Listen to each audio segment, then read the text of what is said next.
وَكَمْ مِن مَلَكٍ فِي السَّمَاوَاتِ لَا تُغْنِي شَفَاعَتُهُمْ شَيْئًا إِلَّا مِن بَعْدِ أَن يَأْذَنَ اللَّهُ لِمَن يَشَاءُ وَيَرْضَىٰ۔ اور کتنے ہی فرشتے ہیں آسمانوں میں کہ ان کی سفارش کچھ کام نہیں آتی مگر جب کہ اللہ اجازت دے دے جس کے لیے چاہے اور پسند فرمائے۔ یعنی فرشتے اللہ تعالیٰ کی بارگاہ میں قرب رکھتے ہیں، منزلت رکھتے ہیں، مقام رکھتے ہیں، لیکن اس کے بعد بھی وہ اسی کی شفاعت کریں گے جس کے لیے اللہ کی مرضی ہو۔ یعنی فرشتے اس مومن کی سفارش کریں گے، شفاعت کریں گے جو موحد ہے، مومن ہے۔ تو جب فرشتے غیر مومن کے لیے شفاعت نہیں کریں گے تو بت تو بے جان پتھر ہیں، بتوں سے شفاعت کی امید رکھنا بالکل باطل ہے کہ نہ تو بتوں کو اللہ کی بارگاہ میں کوئی قرب حاصل ہے اور نہ ہی کفار شفاعت کے اہل ہیں، کیونکہ شفاعت صرف مومنوں کے لیے ہے۔ ان الذین لا یؤمنون بالآخرۃ، بے شک وہ جو آخرت پر ایمان نہیں رکھتے، یعنی جو کفار ہیں، قیامت کے منکر ہیں، لَيُسَمُّونَ الْمَلَائِكَةَ تَسْمِيَةَ الْأُنثىٰ، فرشتوں کا نام عورتوں جیسا رکھتے ہیں، یعنی فرشتوں کو یہ مشرکین عورت تصور کرتے ہیں، یہ اللہ کی بیٹیاں بتاتے ہیں۔ وَمَا لَهُمْ بِهِ مِنْ عِلْمٍ، اور انہیں اس کی کچھ خبر نہیں، ان کے پاس کوئی علم نہیں۔ إِن يَتَّبِعُونَ إِلَّا الظَّنَّ، وہ تو نرے گمان کے پیچھے ہیں، محض گمان کے پیچھے چل رہے ہیں۔ وَإِنَّ الظَّنَّ لَا يُغْنِي مِنَ الْحَقِّ شَيْئًا، اور بے شک گمان یقین کی جگہ کچھ کام نہیں دیتا۔ امر واقعی اور حقیقت حال علم و یقین سے معلوم ہوتی ہے، نہ کہ وہم و گمان سے۔ وہم اور گمان سے کسی چیز کی حقیقت معلوم نہیں ہوتی۔ فَأَعْرِضْ عَمَّنْ تَوَلَّىٰ عَنْ ذِكْرِنَا، تو آپ اس سے منہ پھیر لیں جو ہماری یاد سے پھرا، یعنی جو قرآن پر ایمان لانے سے منہ پھیرتا ہے آپ اس سے منہ پھیر لیں۔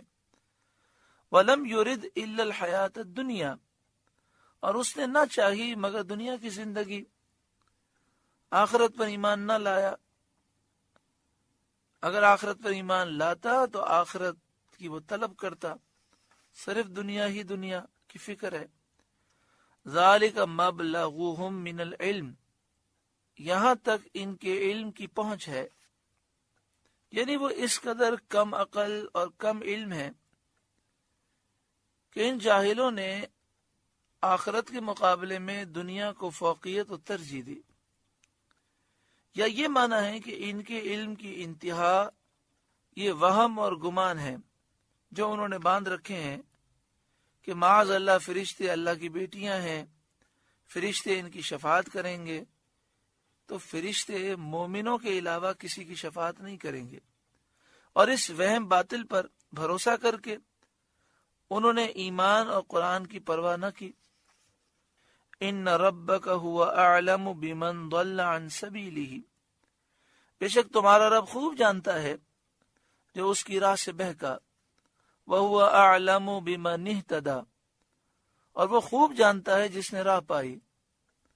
وَلِلَّهِ مَا فِي السَّمَاوَاتِ وَمَا فِي الْأَرْضِ، اور اللہ ہی کا ہے جو کچھ آسمانوں میں ہے اور جو کچھ زمین میں ہے۔ لِيَجْزِيَ الَّذِينَ أَسَاءُوا بِمَا عَمِلُوا، تاکہ برائی کرنے والوں کو ان کے کیے کا بدلہ دے۔ وَيَجْزِيَ الَّذِينَ أَحْسَنُوا بِالْحُسْنَى، اور نیکی کرنے والوں کو نہایت اچھا صلہ عطا فرمائے۔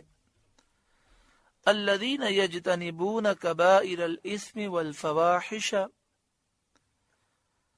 وہ جو بڑے گناہوں اور بے حیائیوں سے بچتے ہیں۔ گناہ وہ عمل ہے جس کا کرنے والا عذاب کا مستحق ہو، بعض علماء نے اہل علم نے فرمایا کہ گناہ وہ ہے جس کا کرنے والا ثواب سے محروم ہو۔ بعض کا قول ہے ناجائز کام کرنے کو گناہ کہتے ہیں۔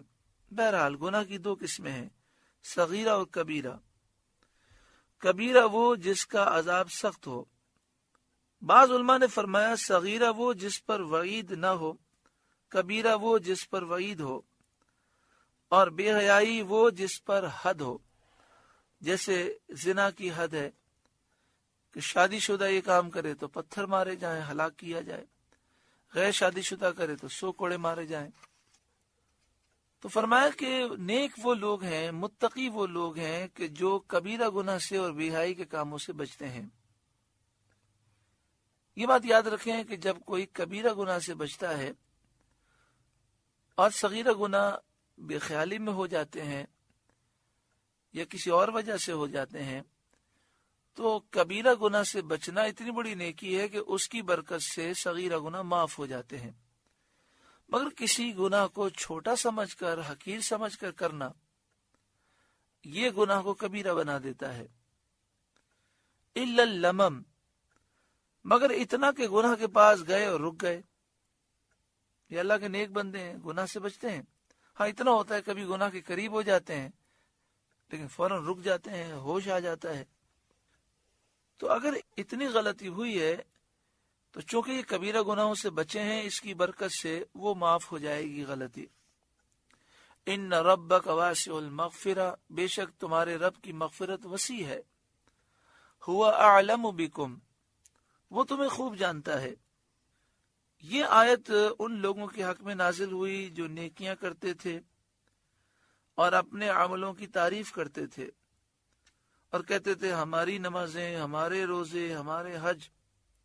سب سے پہلے تو آپ میرے لیے دعا کریں، اللہ تعالیٰ مجھے بڑے بول سے بچائے، اللہ تعالیٰ آپ کو بڑے بول سے بچائے، ہر مسلمان کو بڑے بول سے بچائے۔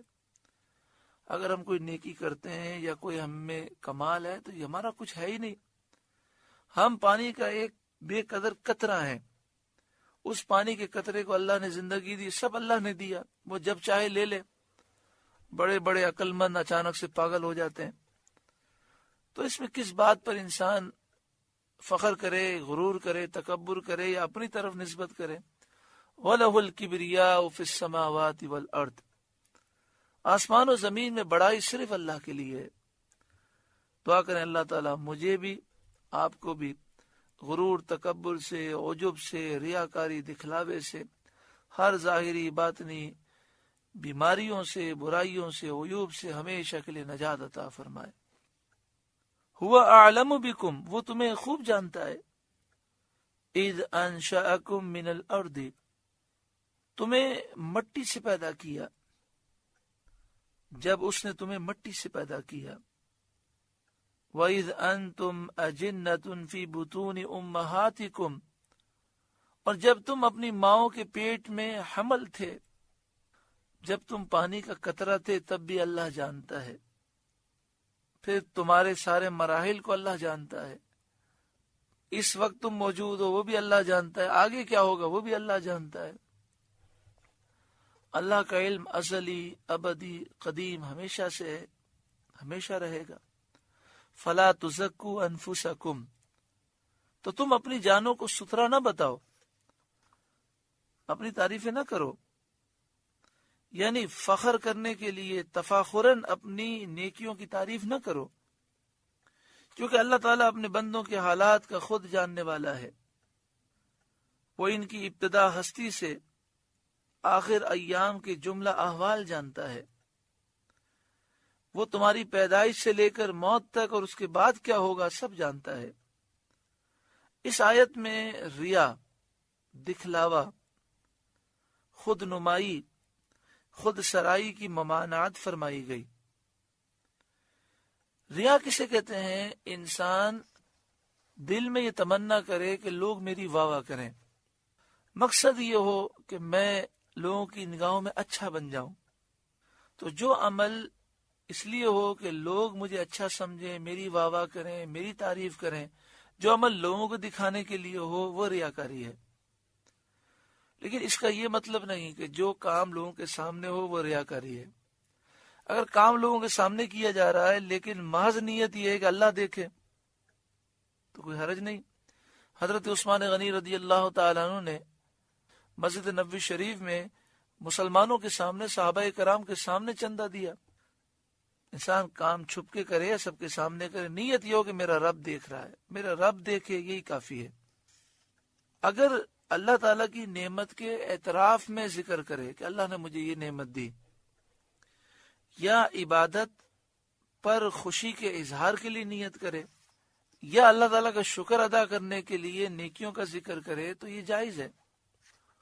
اللہ تعالیٰ کی نعمت کے اعتراف میں ذکر کرے، اللہ تعالیٰ کا بڑا کرم ہے کہ مجھے اللہ تعالیٰ نے ایسی توفیق عطا فرمائی کہ جب سے ہوش سنبھالا ہے کوئی نماز قضا نہیں ہوئی۔ اب نیت محض صرف اور صرف یہ نیت ہو کہ میں اللہ تعالیٰ کی نعمت کا اعتراف کر رہا ہوں، یہ نیت نہ ہو کہ لوگ میری واہ واہ کریں۔ اسی طرح الحمدللہ درس قرآن میں شرکت ہوئی، بڑی خوشی ہوئی، بڑا مزہ آیا، اللہ کا کرم ہے۔ نیت یہ ہو کہ اللہ نے جو عبادت کی توفیق دی اس پر میں خوشی کا اظہار کر رہا ہوں، یا اللہ تعالیٰ نے جو نیکی کی توفیق دی اس پر وہ شکر ادا کرنے کے لیے ذکر کرے تو جائز ہے۔ مگر چونکہ نیکی کا ذکر کرنا خطرناک ہوتا ہے، شیطان ہمارا بہت خطرناک دشمن ہے، وہ دل میں بات ڈال ہی دیتا ہے، تو اس لیے صوفیاء کرام، اولیاء کرام اپنی کتابوں میں یہ لکھتے ہیں کہ جتنا ہو سکے اپنی نیکیاں چھپانے کی کوشش کریں۔ فَلَا تُزَكُّوا أَنفُسَكُمْ، تو خود اپنی جانوں کو ستھرا نہ بتاؤ۔ هُوَ أَعْلَمُ بِمَنِ اتَّقَىٰ، وہ خوب جانتا ہے جو پرہیزگار ہیں۔ اللہ تعالیٰ کو معلوم ہے کون پرہیزگار ہے، اور اللہ کا جاننا کافی ہے، کیونکہ نیکی کا صلہ اللہ دے گا۔ تو جب نیکی کا صلہ اللہ سے لینا ہے تو اللہ کا جاننا کافی ہے۔ دوسروں پر اظہار کرنے اور نام و نمود سے کیا فائدہ؟ اللہ تعالیٰ مجھے اور آپ سب کو عمل کی توفیق عطا فرمائے۔ سورہ نجم کا دوسرا رکوع مکمل ہوا۔ اللہ تعالیٰ اس رکوع کے نور سے ہمارے قلوب کو روشن فرمائے۔ اللہ اللہ اللہ